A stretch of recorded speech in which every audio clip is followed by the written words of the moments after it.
Do you want to know how you can sign into your 123 payrolls? If yes, then this video is for you. Hello and welcome to How to Log In. It's your host back again with yet another interesting tutorial video. In this video, I'm going to teach you how you can sign into your account in 123 payrolls. Go ahead and search for 123 payroll login and click on the first link which appears on your screen, and it will take you to the official page of 123 payrolls, where you can see that there is no login options, but if you scroll a bit down you can see how you can get connected to them, so you can sign into your account. Once you do this, so go ahead and write down your first name, your last name, your company name, your job title over here, your phone number, and then write down your email address.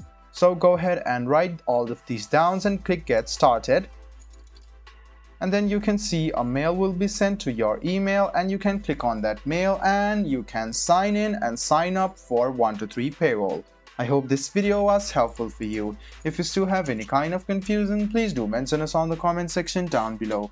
Like the video, subscribe to the channel, and do hit the bell button for more. Hope to see you in the next video as well. Until then, goodbye, take care, and make sure you enjoy.